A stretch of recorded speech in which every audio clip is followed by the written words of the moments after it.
Nano robotics, पूरी दुनिया इसे लेकर इतनी काहे उछल रही है? तो जी उसका कारण है कि ये बीमारियां ठीक कर सकते हैं, ऐसी बीमारियां जिनका इलाज किसी के पास भी नहीं है, जैसे कैंसर। इसके साथ साथ ये आपके शरीर को इस लायक बना देंगे कि चोट लगने पर वो अपने आप रिपेयर हो सके। ये पर्यावरण को साफ कर सकते हैं, पृथ्वी को पहले की तरह हरा भरा बना सकते हैं, दुनिया में सबसे ज्यादा स्ट्रॉन्ग मटेरियल का निर्माण कर सकते हैं। और ये तो बस शुरुआत है, आना अभी बहुत कुछ खास है। अब अगर ये सब सुनकर आप खुशी के मारे उछल रहे हो कि भाई वाह मजा आ गया, तो जरा थम जाओ, अच्छी बातें पहले ही बताई जाती हैं। नैनो रोबोटिक्स से जुड़ा हुआ कुछ ऐसा भी है जिस डर की वजह से इसको बड़े धीरे धीरे आगे बढ़ाया जा रहा है। और इस वीडियो में हम इन दोनों चीजों के बारे में बात करेंगे कि नैनो रोबोटिक्स कैसे हमें फायदा पहुंचा सकती है और कैसे ऐसा नुकसान भी कर सकती है जिसकी शायद भरपाई ही ना हो सके। चलिए अब जरा विस्तार से बात करते हैं। तो ये नैनो रोबोट्स या नैनोबॉट्स, इनकी शुरुआत कहाँ से हुई? कोई तो ऐसा होगा जिसने इस चिंगारी को सुलगाया होगा। हाँ जी, बिजली के पिताजी मेरा मतलब माइकल फराडे। तो जी अंकल जी ने 1857 में रूबी गोल्ड को दुनिया के सामने रख दिया। अब आप पूछोगे ये क्या है? भाई सब क्या बताऊं क्या है। अब इसके पीछे इतनी जबरदस्त बोरिंग कहानी है जो मेरे से तो ना सुनाई जाएगी, पर मैं आपको मोटा मोटा हिसाब बता देता हूँ कि जी बिजली के पिताजी यानी अपने फराडे साहब ने गोल्ड के नैनो क्रिस्टल्स को पानी में डालकर अलग अलग रोशनी उसके ऊपर मार के देखी, तो वो सुनहरे रंग के बजाय रूबी कलर यानी पिंक कलर, जो मेरे लिए दोनों एक जैसे ही हैं, लेकिन अगर इनके बीच का फर्क समझना है तो किसी महिला से पूछ लीजिएगा, वो सारे रंगों में फर्क कर सकती हैं।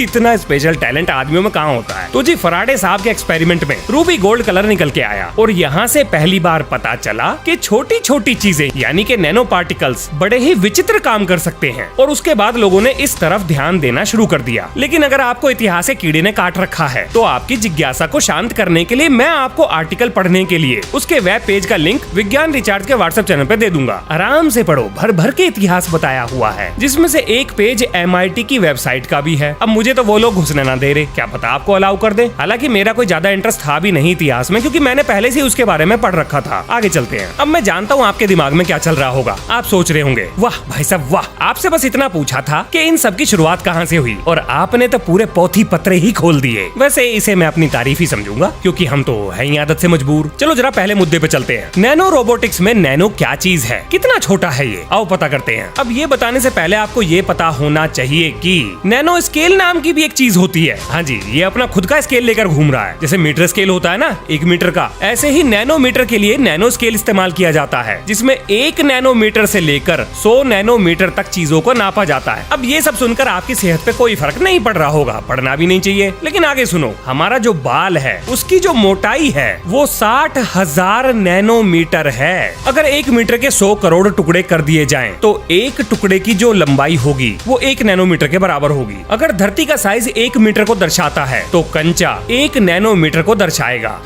कंचा, बचपन के दुख ताजा कर दिए इसने। बहुत पिटा था मैं कंचे खेलने के ऊपर। चलो चलो आगे चलते हैं। डीएनए का डायमीटर 2.5 नैनोमीटर के बराबर होता है और वहीं कागज की मोटाई 1 लाख नैनोमीटर के बराबर होती है। अब यहाँ से आपको अंदाजा लग गया होगा कि नैनोमीटर कितना छोटा होता है। बहुत छोटा, बहुत बहुत छोटा, बहुत ही ज्यादा छोटा। वैसे आप समझ ही गए होंगे कितना छोटा, क्योंकि आप तो हो ही समझदार। देखो भैया, नैनो रोबोटिक्स होता है इंजीनियरिंग एट एटॉमिक लेवल। क्या मतलब है इस बात का? इंजीनियरिंग का मतलब होता है विज्ञान और मैथ का इस्तेमाल करके किसी चीज को डिजाइन करना, टेस्ट करना, बनाना, उसको मेंटेन करना, मशीनी स्ट्रक्चर का निर्माण या किसी सिस्टम को बनाना। अब ये जितने भी धरती धकेल पहाड़ तोड़ भारी भरकम शब्दों का इस्तेमाल मैंने यहाँ पर किया है, इनका मतलब क्या है? मतलब आम आदमी कैसे समझेगा?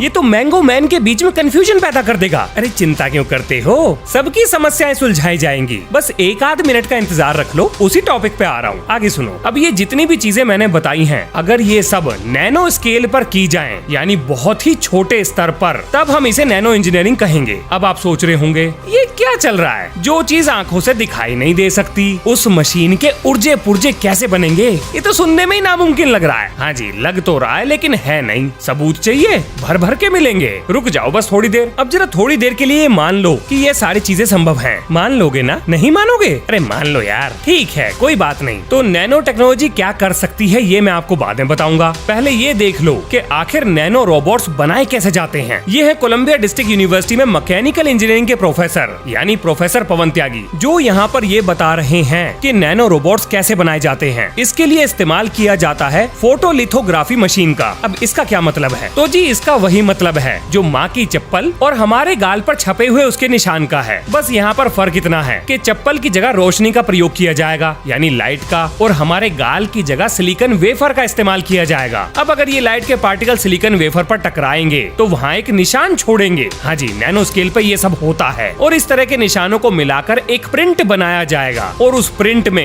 एटम बाई एटम चीजों को रखकर, यानी एक एटम के ऊपर दूसरे एटम को, नए नए स्ट्रक्चर का निर्माण किया जाएगा। बोले तो नैनो स्केल पर मशीनी कल पुर्जों का निर्माण होगा। मेरे ख्याल से मोटा मोटा आइडिया आपको लग गया होगा। ये सब होता है नैनो इंजीनियरिंग में। अब भैया इस काम को करने के लिए चाहिए हमें मशीनी कल पुर्जे, यानी औजार, बोले तो इंजीनियरिंग के हथियार। तो इस समय प्रोफेसर पवन त्यागी उन्हीं हथियारों के बारे में बता रहे हैं जिनका इस्तेमाल करके नैनो रोबोट से कल पुर्जे बनाए जाते हैं। मैं इस वीडियो का लिंक आपको व्हाट्सएप चैनल पर दे दूंगा। अब जरा एक पल के लिए अपने आप को उन वैज्ञानिकों की जगह पर रखकर सोचिए। मान लेते हैं कि आपको ये रास्ता मिल गया कि आप नैनो रोबोट्स का निर्माण कर सके। मुबारक हो, खुराफात की शुरुआत यहीं से होगी। अब तक तो आपने नैनो रोबोट्स के लिए दर्जन भर काम सोच लिए होंगे। तो भाई साहब, वैज्ञानिक कैसे पीछे हट सकते हैं? उन्होंने भी बहुत सारे काम सोच रखे थे। आओ बताता हूँ कि एरिक ड्रेक्सलर, तो जी ये है एक किताब के लेखक जिसका नाम है इंजिन्स ऑफ क्रिएशन। जिस किताब में इन्होंने नैनो टेक्नोलॉजी के ऊपर बड़ा ही लंबा चौड़ा ज्ञान का प्रवचन दिया है। अब आप सोच रहे होंगे कि भैया ये क्या कह रहे हो आप? कहाँ वैज्ञानिकों की मंडली में एक साइंस फिक्शन राइटर को बीच में घुसा दिया? ये तो कुछ भी सोच लेते हैं, इनका क्या है? अरे भाई साहब, तारीफ तो पूरी कर लेने दो। ये मात्र एक राइटर नहीं है, ये एक वैज्ञानिक हैं।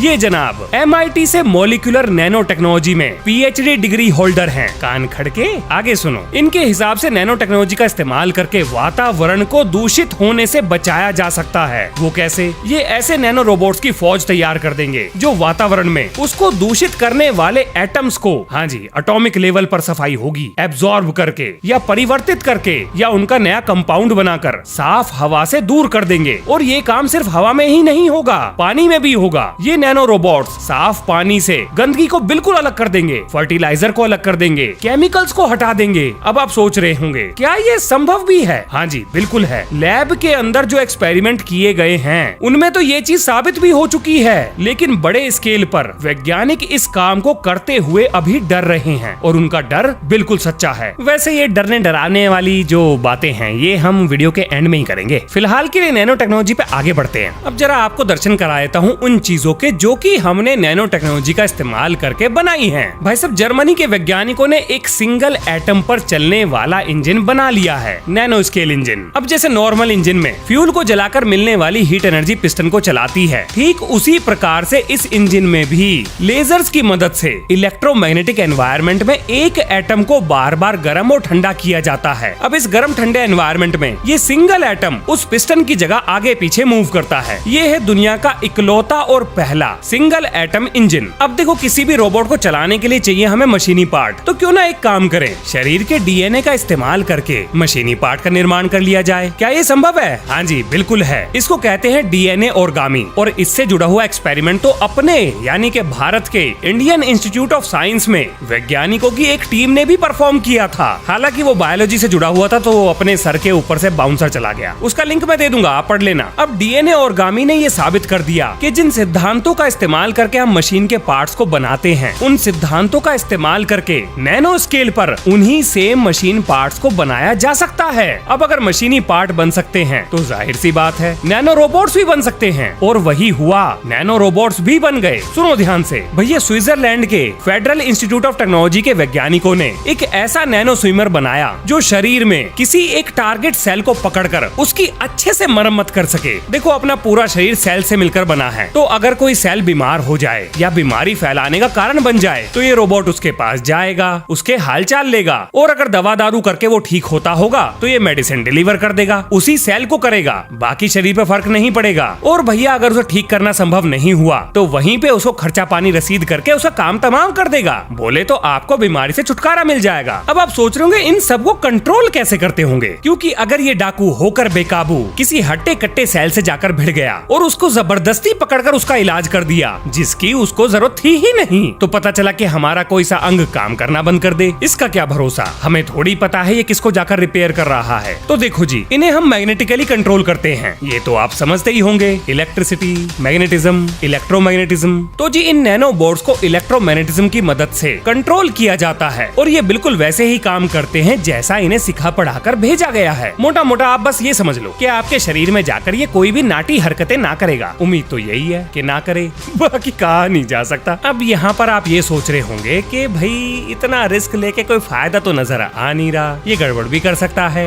हम काहे लें इतना रिस्क। तो देखो भैया बड़े ध्यान से सुनना, आप कोई भी दवाई खा लो उसका साइड इफेक्ट है, कोई भी इंजेक्शन लगा लो साइड इफेक्ट होगा ही होगा। किसी का थोड़ा होता है, किसी का बहुत ज्यादा होगा। अब जरा आप ये सोचो कि अगर ये नैनोबोट शरीर में वही काम करे जिस काम के लिए इसको भेजा गया है, तो ये उसी जगह को जाकर दवाई देगा जिसको उस दवाई की जरूरत है, और इस तरीके से बाकी शरीर में कोई भी साइड इफेक्ट नहीं होगा। एक और उदाहरण देखो, मान लेते हैं किसी के शरीर में कैंसर सेल्स हैं। अब ये नैनो रोबोट जाएगा उन कैंसर सेल्स को खत्म कर देगा, तो ये कीमोथेरेपी से कितना अच्छा है। उस आदमी की लहराती हुई जुल्फें नहीं गिरेंगी, वो गंजा नहीं होगा, और ना ही रेडिएशन का उसके शरीर पर कोई दुष्प्रभाव पड़ेगा। लेकिन अब यहाँ पर ये सवाल आता है कि अपना काम करने के बाद इसका होगा क्या, इसे निकालेंगे कैसे? इसका क्या पता कोई लोचा पोचा हो गया अगर इसके अंदर, ये तो आतंक उठा देगा शरीर में। हाँ जी, बस यही तो डर खाया जा रहा है वैज्ञानिकों को। उन्हें ये समझ में नहीं आ रहा कि क्या हम इन्हें कंट्रोल कर पाएंगे, मतलब इस तरीके से कि ये चीजें अपना काम करें और निष्क्रिय हो जाएं। क्योंकि अगर ऐसा नहीं हुआ तो इस चीज के लिए कौन तैयार होगा और किसकी जवाबदेही होगी? अब इस नैनो टेक्नोलॉजी का इस्तेमाल डाटा स्टोरेज में भी किया जा सकता है। उदाहरण के लिए हार्वर्ड यूनिवर्सिटी के बायो इंजीनियर्स ने 700 टेराबाइट का डाटा 1 ग्राम डीएनए के अंदर स्टोर कर दिया। हाँ जी, इस चीज में कामयाबी हासिल हो चुकी है। मोटे मोटे आइडिया के लिए आप ये जान लो कि एक टीवी में 250 पिक्चर जो कि 4K या हाई डेफिनेशन में शूट की गई हैं, बड़े आराम से स्टोर हो सकती हैं। और मैं बात कर रहा हूँ 700 टेराबाइट डाटा की। भाई साहब पूरा नेटफ्लिक्स समा जाएगा उसके अंदर। अब बात करते हैं कार्बन नैनो ट्यूब्स की। तो भाई साहब ये स्टील से कई सौ गुना ज्यादा ताकतवर है, स्ट्रॉन्ग है और सिंगल एटम की लेयर से बना है। अब अगर आपने इस मटेरियल का स्पंज बनाया तो ये पानी में से एटॉमिक लेवल पर गंदगी को अलग कर सकता है। इसके बाद आता है अपने दिमाग को डायरेक्ट इंटरनेट से जोड़ना। हाँ जी, नैनो टेक्नोलॉजी हमारे दिमाग को डायरेक्ट इंटरनेट से जोड़ सकती है। अब इसका क्या मतलब हुआ? इसका मतलब ये हुआ, एक छोटी सी चिप बनाकर आपके खोपड़े के अंदर, जिसमें विचित्र ख्याल आते हैं, उसमें लगा दी जाएगी और ये सीधा इंटरनेट से जुड़ जाएगा। अब इससे होगा ये कि जैसे ही आपसे कोई सवाल पूछा जाएगा, तुरंत इंटरनेट से आपके दिमाग में वो जवाब आ जाएगा, यानी चलता फिरता ज्ञान का भंडार। अब इसका एक और फायदा है, जो आज के जमाने में आप एलेक्सा वगैरह देखते हो, अमेज़न की एलेक्सा, जिससे आप अपने डिवाइसेस को कंट्रोल करते हो, वो सीधा अब आपके दिमाग से कंट्रोल होंगे। मतलब आप सोचोगे कि पंखा चल जाए तो पंखा चल जाएगा, लाइट जल जा तो लाइट जल जाएगी, टीवी चलाना चाहोगे दिमाग से सोचो और चल जाएगा, चैनल बदल सकते हो। मतलब बैठे बैठे ही चीजों को अपने दिमाग से कंट्रोल कर सकते हो, अगर दिमाग में कोई लोचा ना हो तो। लेकिन क्या हम इन नैनो रोबोट्स की मदद से अपनी बढ़ती हुई उम्र को रोक सकते हैं या उसको रिवर्स कर सकते हैं? तो इसका जवाब है हाँ, बिल्कुल कर चुके हैं। लेकिन ये प्रयोग इंसानों के बजाय चूहों पर करके देखा गया था। मतलब चूहों के अंदर नैनो रोबोट्स को भेजकर जो उम्र बढ़ाने वाले कारण थे उनको मैनिपुलेट किया गया, उनके साथ छेड़खानी की गई और चूहों की उम्र को उल्टा कर दिया गया। वैज्ञानिकों का ऐसा मानना है कि अगर नैनो रोबोट्स की फौज को हमारे शरीर के अंदर परमानेंटली, हाँ जी पक्के तौर पर काम करने के लिए अगर छोड़ दिया जाए, तो ये शरीर के अंदर लगने वाली चोटों को रिपेयर कर सकते हैं, शरीर के बाहर लगने वाली चोटों को भी जल्दी रिपेयर कर सकते हैं, अंदर ही अंदर ऑपरेशन परफॉर्म कर सकते हैं। मतलब आपके शरीर को टेबल पर लेटाकर बाहर से खोलने की जरूरत नहीं पड़ेगी, ये अंदर ही उसे खोल मारेंगे और अपने हिसाब से चीड़-फाड़ करके आपको मौज मस्ती के लिए दोबारा तैयार कर देंगे। और ये भी हो सकता है कि अगर किसी का कोई अंग कट जाए, जैसे हाथ कट गया या पैर कट गया, तो शायद ये उस अंग को दोबारा रीजनरेट करने के लिए हमारे शरीर में ऐसे बदलाव ले आए जिससे उस अंग को दोबारा बनाना संभव हो जाए। वैज्ञानिकों का ये भी मानना है कि ये जो नैनो रोबोटिक्स है, दरअसल ये हमारी टेक्नोलॉजी है ही नहीं, ये एलियन टेक्नोलॉजी है। अब उसके पीछे उन्होंने जो लॉजिक दिया है वो ये कि दुनिया के हर देश के इतिहास में कहीं ना कहीं पर ऐसी बातों का जिक्र किया गया है कि जी फलाने राजा कई सौ साल तक इस धरती पर राज करते थे। अब अगर ऐसी घटना किसी एक आध देश में होती तो बात भी समझ में आती, लेकिन हर देश के इतिहास में ऐसा है, तो क्या उनके पास कोई एलियन या नैनो टेक्नोलॉजी ऐसी थी जिससे वो अपनी उम्र को इतना बढ़ा सकते थे? वेल, वैज्ञानिकों को पूरा शक है इस बात पर। अब जरा उन बातों के ऊपर बात कर लेते हैं जिन चीजों ने वैज्ञानिकों को बुरी तरह से डरा रखा है। तो उनमें से पहली चीज है ये, अगर इन नैनो रोबोट्स को आर्टिफिशियल इंटेलिजेंस दे दी जाए, मतलब इनके पास खुद का दिमाग होगा, ये खुद डिसाइड कर पाएंगे कि हमारे शरीर के अंदर क्या करना है, तो ऐसा भी हो सकता है कि ये अपना क्लोन बनाना शुरू कर दें, जैसे हमारे शरीर में वायरस करते हैं, और फिर उसके बाद हमारे शरीर को अपने हिसाब से कंट्रोल करने की कोशिश करें। दूसरी स्थिति,